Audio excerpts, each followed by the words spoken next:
Bien-aimés, bonjour. Que la paix du Seigneur soit avec vous. Je sais que, mes amis, nous sommes dans une période un peu compliquée. Parce que le temps est tellement très compliqué. Mes amis, vous savez, hier samedi,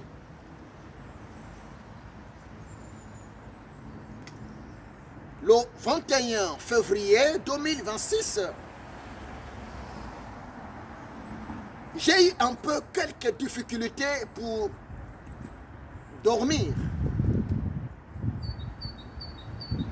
Et mon esprit a posé beaucoup de questions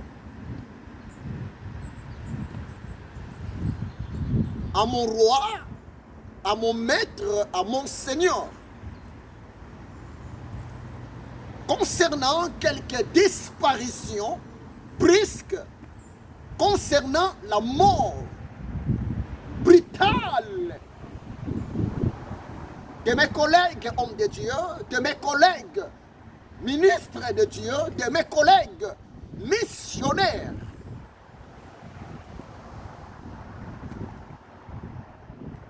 Serviteurs de Dieu et servantes de Dieu.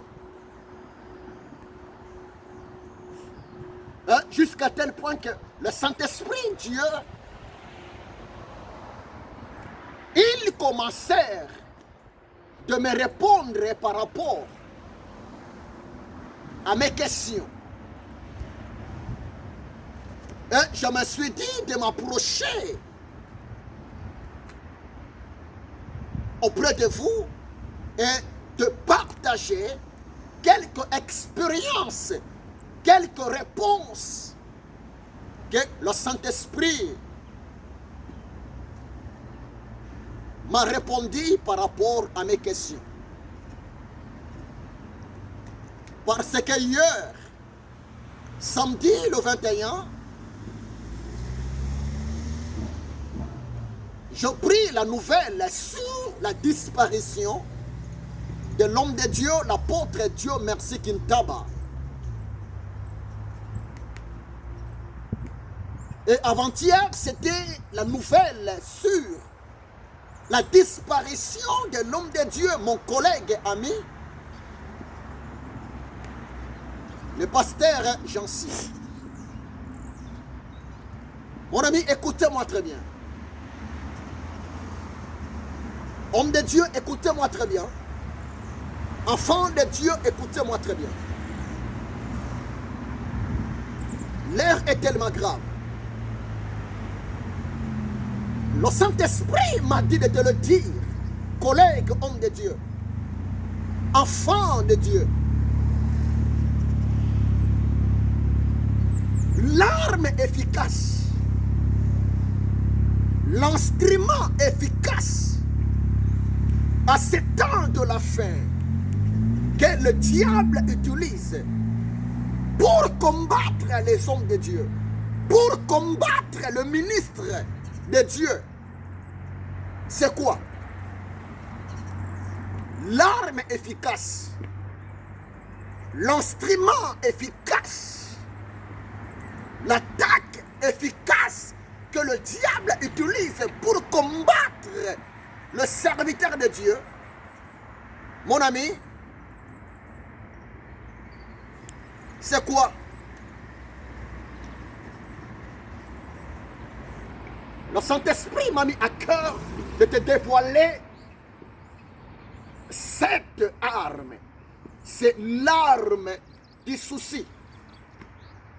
Souci. Beaucoup de pensées. La tristesse. Mon frère, homme de Dieu. Ma soeur, homme de Dieu. Nous devons faire très attention par rapport aux soucis, par rapport à la tristesse, par rapport s'il vous plaît, à nos pensées. Tu sais pourquoi? Tu peux avoir l'appel de Dieu. Tu peux avoir la mission de l'éternel Dieu. Tu peux avoir la vocation de l'éternel Dieu. Mais lorsque vous n'arrivez pas à vous maîtriser devant les problèmes, devant les attaques, devant, s'il vous plaît, la charge que vous avez par rapport à votre ministère, par rapport même à votre famille, bien aimé, les soucis peuvent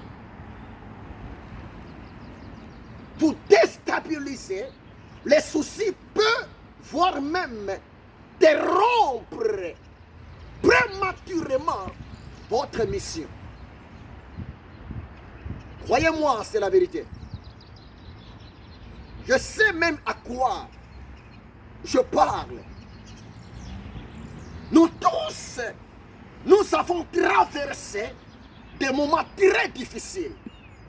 C'est pour cela, si vous lisez Matthieu, chapitre 11, verset 28, Jésus a dit, venez à moi, vous tous qui êtes fatigués et chargés, et je vous donnerai du repos. Même l'apôtre Pierre a dit, déchargez-vous sur lui, Yeshua Hamashiach, tous vos soucis, et le Seigneur prendra soin de vous. L'homme de Dieu, mon frère, mon ami, collègue, serviteur de Dieu, s'il vous plaît, on ne peut pas aider Dieu.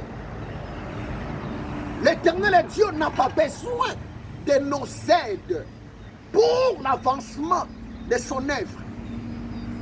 L'éternel Dieu n'a pas besoin de notre contribution pour l'avancement de son œuvre. Mais ce que Dieu nous demande, c'est quoi? C'est seulement d'être disponible.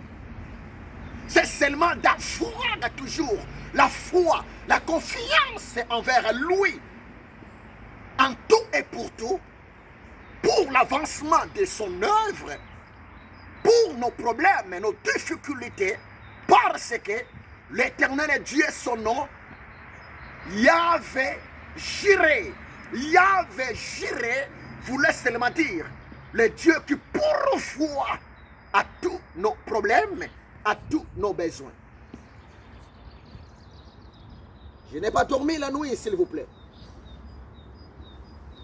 C'est pour cela que je me suis dit de m'approcher, de vous donner ces conseils. Et puis aussi de Dieu, l'homme de Dieu, si tu as un problème, mon frère, ma soeur, il faut savoir partager ton problème avec tes collègues, avec les autres serviteurs de Dieu, avec les autres servantes de Dieu que tu connais, pour vous soutenir dans la prière, pour vous soutenir aussi, si c'est possible, financièrement. Parce qu'il est écrit, dans le Seigneur Yeshua Hamashiach, nous formons un seul corps. Croyez-moi, c'est la vérité. Il est tellement important de savoir partager. Il est tellement important de savoir expliquer nos problèmes, nos difficultés aux autres membres du corps de Jésus-Christ pour être soutenus moyennant leur prière d'intercession. Sinon, c'est compliqué, bien-aimé.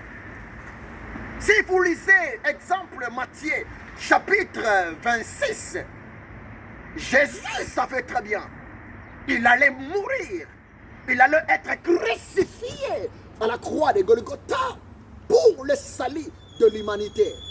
Mais mes amis, c'était un jeudi. Jeudi soir, Jésus a ramené ses apôtres, ses disciples, dans un lieu C'était où? Dans le jardin de Gethsemane. C'était un jeudi. Jeudi vers l'an 33. Jésus a passé toute la nuit dans la prière pour affronter le événement qui va se passer le vendredi, c'est-à-dire pour affronter la mort de la croix de Golgotha pour le salut de l'humanité. C'était sa mission. Mais si vous lisez Matthieu chapitre 26, Jésus, il avait même parlé, reproché à ses disciples: vous n'avez même pas prié ensemble avec moi pendant 1 heure. C'est comme si Jésus voulait seulement dire à ses disciples: j'ai besoin de votre intercession, j'ai besoin de votre contribution, moyennant votre prière, malgré que l'intercession, la prière des apôtres n'était pas du tout importante, n'était pas du tout nécessaire pour Jésus. Parce que Jésus, tant que Dieu, Jésus n'a pas besoin d'être soutenu. Jésus n'a pas besoin d'avoir de la contribution des autres personnes pour accomplir sa mission salvatrice. Mais écoutez-moi très bien, c'est rien que l'image, c'est rien que le moyen que le Seigneur voulait transmettre à ses serviteurs, à ses apôtres. Il est aussi important de partager nos fardeaux avec les autres. Il est aussi important de partager nos soucis, demander de l'aide des autres, l'intercession des autres, parce que l'union fait la force. Il y a beaucoup à vous dire, mon frère, ma soeur. Nous devons faire très attention par rapport aux soucis, par rapport à nos problèmes, par rapport à nos difficultés. Rien n'est impossible à Dieu. Pour clôturer Jérémie 33, verset 3, le Seigneur a dit: invoque-moi et je te répondrai. Je t'apprendrai des choses cachées, des réponses cachées, des victoires cachées que tu ne connais pas. Il est le Dieu de miracles, le Dieu des solutions. Arrêtez de faire trop de soucis. Arrêtez de trop penser. Arrêtez de trop réfléchir pour ta vie, pour l'œuvre de Dieu, homme de Dieu. Mais au contraire, soumettons nos fardeaux à l'Éternel, moyennant la prière. Et la grâce de Dieu va intervenir. Parce que c'est par la grâce de Dieu nous obtiendrons. C'est par la grâce de Dieu nous vivons l'intervention divine par rapport à nos vies, par rapport à notre travail. Et n'oubliez pas, nous sommes encore au temps de la grâce. Que la grâce de Dieu vous localise. Comme a dit David dans Psaume 23, verset 6. Oui, le bonheur et la grâce m'accompagneront tous les jours de ma vie et j'habiterai dans la maison de l'Éternel Dieu jusqu'à la fin de mes jours. Le bonheur, c'est Jésus. La grâce, c'est Jésus. Hébreux 13, 8 dit: Jésus-Christ est le même hier, aujourd'hui et éternellement. Matthieu 28, verset 20, Jésus a dit: je suis ensemble avec vous tous les jours jusqu'à la fin du monde. Que Dieu vous bénisse abondamment.